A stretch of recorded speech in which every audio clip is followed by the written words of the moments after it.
ಕರ್ನಾಟಕದಲ್ಲಿ ಕೈದಿ, ಮಹಾರಾಷ್ಟ್ರದಲ್ಲಿ ಪೊಲೀಸ್ ಇನ್ಫಾರ್ಮರ್. ಜೈಲಿಂದ ಎಸ್ಕೇಪ್ ಆದವನು ಪೊಲೀಸ್ ಇನ್ಫಾರ್ಮರ್ ಆಗಿದ್ದ ಹೇಗೆ? 11 ವರ್ಷಗಳಿಂದ ಈ ಕೈದಿ ನಾಪತ್ತೆಯಾಗಿದ್ದ. ಈತನಿಗಾಗಿ ಪೊಲೀಸರು ಹುಡುಕಾಟವನ್ನ ಮಾಡ್ತಾ ಇದ್ರು. ಶಿಕ್ಷಾಬಂಧಿ ಕೈದಿ ಈತ, ಶಿಕ್ಷೆಗೊಳಗಾಗಿದ್ದಂಥ ಕೈದಿ ಈತ. ಆಸ್ಪತ್ರೆಯಿಂದ ಎಸ್ಕೇಪ್ ಆಗಿದ್ದ. ಆತನಿಗಾಗಿ 11 ವರ್ಷಗಳಿಂದ ಹುಡುಕಾಟವನ್ನ ನಡೆಸಲಾಗ್ತಾ ಇತ್ತು. ಕೊನೆಗೂ ಕಲಬುರಗಿ ಪೊಲೀಸರು ಶಿಕ್ಷಾಬಂಧಿ ಕೈದಿ ಅಂಬರೀಷ್ನನ್ನ ಅರೆಸ್ಟ್ ಮಾಡಿದ್ದಾರೆ. ಮೃತಪಟ್ಟಂತಹ ಪತ್ನಿಯ ತಮ್ಮನ ಐಡಿ ಕಾರ್ಡ್ ಬಳಸಿ ಅಂಬರೀಷ್ ಕಳ್ಳಾಟವನ್ನ ಆಡ್ತಾ ಇದ್ದ ಅನ್ನುವಂಥ ಮಾಹಿತಿ. 2011ರಲ್ಲಿ ಅಂಬರೀಷ್ಗೆ ಪ್ರಕರಣವೊಂದರಲ್ಲಿ ಜೀವಾವಧಿ ಶಿಕ್ಷೆಯನ್ನ ಕೋರ್ಟ್ ವಿಧಿಸಿರುತ್ತೆ. ಆದ್ರೆ ಆಸ್ಪತ್ರೆಯ ಸೆಲ್ ವಾರ್ಡ್ನಿಂದ ಈ ಅಂಬರೀಷ್ ಎಸ್ಕೇಪ್ ಆಗಿದ್ದ. ಅದಾದ ನಂತರ ಈತ ಪೊಲೀಸ್ ಇನ್ಫಾರ್ಮರ್ ಆಗಿ ಕೆಲಸವನ್ನ ಮಾಡ್ತಾ ಇದ್ದ, ತಲೆಮರೆಸಿಕೊಂಡಿದ್ದ ಪೊಲೀಸರಿಗೆ ಇನ್ಫಾರ್ಮರ್. ಇಲ್ಲಿ ಕಳ್ಳ ಕೈದಿ, ಆದ್ರೆ ಅಲ್ಲಿ ಪೊಲೀಸ್ ಇನ್ಫಾರ್ಮರ್. ಈಗ ಕೊನೆಗೂ 11 ವರ್ಷಗಳ ಬಳಿಕ ಕಲಬುರಗಿ ಪೊಲೀಸರು 11 ವರ್ಷಗಳಿಂದ ತಲೆಮರೆಸಿಕೊಂಡು ಕಳ್ಳಾಟವನ್ನ ಆಡ್ತಾ ಇದ್ದಂಥ ಅಂಬರೀಷನನ್ನ ಬಂಧಿಸುವಲ್ಲಿ ಸಕ್ಸಸ್ ಆಗಿದ್ದಾರೆ. ಕೊಲೆ ಪ್ರಕರಣವೊಂದರ ಆರೋಪಿ ಈ ಅಂಬರೀಷ್ 2009ರಲ್ಲಿ ಕಾನ್ಸ್ಟೇಬಲ್ ಒಬ್ಬರ ಕೊಲೆ ಪ್ರಕರಣದಲ್ಲಿ ಈತ ಅಪರಾಧಿಯಾಗಿದ್ದ. ಈತನಿಗೆ ಶಿಕ್ಷೆಯೂ ಕೂಡ ಘೋಷಣೆಯಾಗಿತ್ತು. ಆದ್ರೆ 11 ವರ್ಷಗಳಿಂದ ಪೊಲೀಸರ ಕಣ್ಮುಂದೆನೇ ತಪ್ಪಿಸಿಕೊಂಡು ತಲೆಮರೆಸಿಕೊಂಡಿದ್ದಂಥ ಆರೋಪಿಯನ್ನ ಈಗ ಕೊನೆಗೂ ಅರೆಸ್ಟ್ ಮಾಡಲಾಗಿದೆ. ಬಂದ ಕೆಲವು ಖಚಿತ ಮಾಹಿತಿ ಮೇರೆಗೆ ಬಾಂಬೆ ಆರ್ ಪೂಣಾ ಅಂತ ಬರುತ್ತೆ, ಅಲ್ಲಿ ನಮ್ಮ ತಂಡ ಕಾರ್ಯಾಚರಣೆ ಮಾಡ್ತಾರೆ. ಅಲ್ಲಿ ಕೆಲವು ಸ್ಥಳೀಯ ಪೊಲೀಸರ ಸಹಾಯನೂ ಕೂಡ ತೆಗೆದುಕೊಳ್ಬೇಕಾದ ಪರಿಸ್ಥಿತಿ ಬರುತ್ತೆ. ಆಮೇಲೆ ನಮಗೆ ಏನು ನಾವು ಅನಲೈಸಿಸ್ ಮಾಡಿದ್ದೀವಿ, ಏನು ನಮ್ಮ ವೈಜ್ಞಾನಿಕವಾಗಿ ತಾಂತ್ರಿಕವಾಗಿ ಮಾಹಿತಿಯನ್ನು ಕಲೆ ಹಾಕಿದಾಗ ಅದನ್ನು ಕೂಡ ಅವನು ತಪ್ಪಿಸ್ಕೊಳ್ಳಿಕ್ಕೆ ಏನು ಮಾಡಿರ್ತಾನೆ, ಅಲ್ಲಿ ಫೇಕ್ ID ಕಾರ್ಡ್ಸ್ಗಳು ಮಾಡಿರ್ತಾನೆ ಇವನು ಕೂಡ.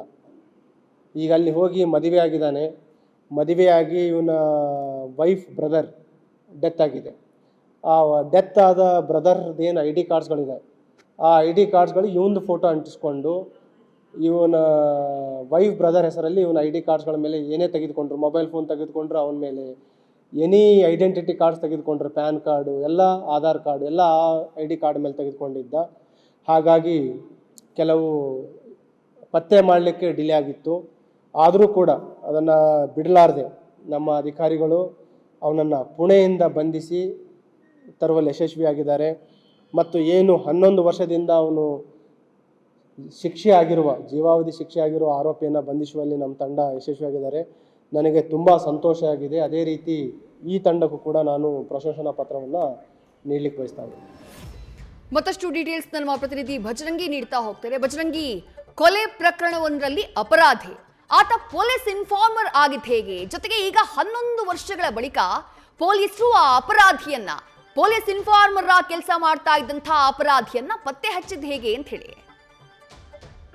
ವಿದ್ಯಾ, ಇದು ಕಲಬುರಗಿ ನಗರದ ಸಬರ್ಬನ್ ಪೊಲೀಸ್ ಠಾಣೆ ವ್ಯಾಪ್ತಿಯಲ್ಲಿ ನಡೆದಿರ್ತಕ್ಕಂಥದ್ದು. ಅಂದ್ರೆ 2009ರಲ್ಲಿ ಕಲಬುರಗಿ ನಗರದ ಅಂದ್ರೆ ಸಬರ್ಬನ್ ಪೊಲೀಸ್ ಠಾಣೆ ವ್ಯಾಪ್ತಿಯಲ್ಲಿ ಇರ್ತಕ್ಕಂಥ ಬಿದ್ದಾಪುರ ಕಾಲನಿ ಬಳಿ ಒಂದು ಜಗಳ ಆಗುತ್ತೆ. ಆ ಜಗಳ ಸಂಬಂಧ ಇಲ್ಲಿರ್ತಕ್ಕಂಥ ಪೊಲೀಸ್ ಪೇದೆ ಅಶ್ವಿನ್ ಕುಮಾರ್ ಅಂತವರು ಹೋಗಿರ್ತಾರೆ. ಆಗ ಈ ಏನು ಶಿಕ್ಷಾ ಬಂದಿಯನ್ನ ಕೈದಿ ಇದ್ದಾನೆ ಅಂಬರೀಷ, ಈತನನ್ನ ಕರೆದುಕೊಂಡು ಬರುವ ಸಂದರ್ಭದಲ್ಲಿ ಪೊಲೀಸ್ ಪೇದೆ ಪೊಲೀಸ್ ಕಾನ್ಸ್ಟೇಬಲ್ ಅಶ್ವಿನ್ ಕುಮಾರ್ ಮರ್ಮಾಂಗಕ್ಕೆ ಹೊಡೆದು ಹತ್ಯೆ ಮಾಡಿರ್ತಾನೆ. ಹತ್ಯೆ ಮಾಡಿದ ನಂತರದಲ್ಲಿ ಪೊಲೀಸರು ಆತನ ಬಂಧಿಸಿ ಅವನಿಗೆ 2011ರಲ್ಲಿ ಆತನಿಗೆ ಜೀವಾವಧಿ ಶಿಕ್ಷೆ ಮತ್ತೆ 50,000 ದಂಡ ಕೂಡ ವಿಧಿಸಲಾಗುತ್ತೆ. ಹೀಗಾಗಿ ಕಲಬುರಗಿ ಸೆಂಟ್ರಲ್ ಜೈಲಿನಲ್ಲಿ ಆತ ಶಿಕ್ಷಾ ಬಂದಿ ಕೈದಿಯಾಗಿ ಇದ್ದಾದ್ರೆ 2014ರಲ್ಲಿ ಸಹ ಕೈದಿಗಳ ಜೊತೆಗೆ ಜಗಳವಾಡಿದ್ದ ಹಿನ್ನೆಲೆಯಲ್ಲಿ ಆತನನ್ನ ವಿಜಯಪುರ ಜೈಲಿಗೆ ಶಿಫ್ಟ್ ಮಾಡಲಾಗಿತ್ತು. 2014ರಲ್ಲಿ ಅನಾರೋಗ್ಯ ನೆಪವೊಡ್ಡಿ ಆತನನ್ನ ವಿಜಯಪುರ ಜಿಲ್ಲಾಸ್ಪತ್ರೆಗೆ ದಾಖಲು ಕೂಡ ಮಾಡಲಾಗಿತ್ತು. ಅಂದ್ರೆ ಆಸ್ಪತ್ರೆಯಲ್ಲಿ ಕಾವಲು ಸಿಬ್ಬಂದಿನ ಕಣ್ಣು ತಪ್ಪಿಸಿ ಆಸ್ಪತ್ರೆಯಿಂದ ಎಸ್ಕೇಪ್ ಆಗಿರ್ತಾರೆ. ಎಸ್ಕೇಪ್ ಆದ ನೇರವಾಗಿ ಹೋಗಿರ್ತಕ್ಕಂಥ ಮಹಾರಾಷ್ಟ್ರದ ಪುಣೆಯಲ್ಲಿ ಹೋಗಿ ತಲೆ ಮರೆಸಿಕೊಂಡಿರ್ತಾರೆ. ಪೊಲೀಸರು ಅದಾದ ಸಂದರ್ಭದಲ್ಲಿ ಕೂಡ ಪೊಲೀಸರು ಕಲಬುರಗಿ ಜಿಲ್ಲೆಯಾದಂತ ಹುಡುಕಾಟ ನಡೆಸಿದ್ರು, ಎಲ್ಲೂ ಕೂಡ ಆತ ಪತ್ತೆ ಆಗಿರ್ಲಿಲ್ಲ. ಅದಾದ ನಂತರ ಬರೋಬ್ಬರಿ 11 ವರ್ಷಗಳ ನಂತರ ಅಂದ್ರೆ ಪೊಲೀಸರ ಶೋಧ ಕಾರ್ಯ ಮುಂದುವರೆದಿತ್ತು. ಆತ ಖುದ್ದು ಅಂದ್ರೆ ಆತ ಕಲಬುರಗಿ ಜಿಲ್ಲೆಯ ಚಿತ್ತಾಪುರ ತಾಲೂಕಿನ ಬಾಗೋಡಿ ಗ್ರಾಮದ ಮೂಲದವ, ಅಂಬರೀಷ್ ನಾಟಿಕರ್ ಮೂಲದವನು.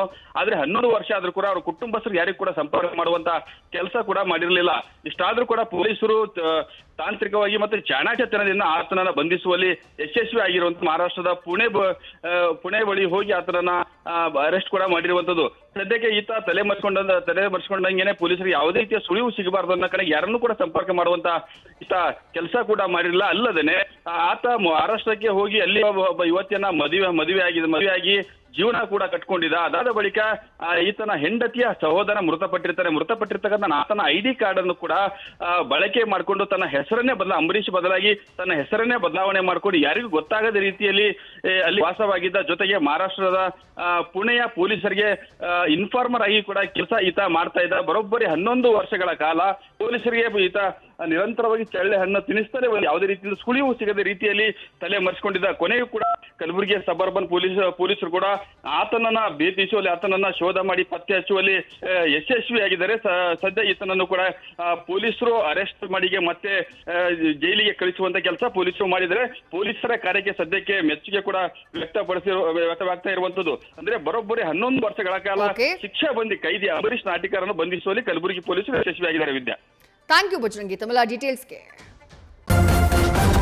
ನ್ಯೂಸ್ ಫಸ್ಟ್ ನಿರ್ಭೀತಿಯಿಂದ ನಿಮ್ಮ ಪರವಾಗಿ.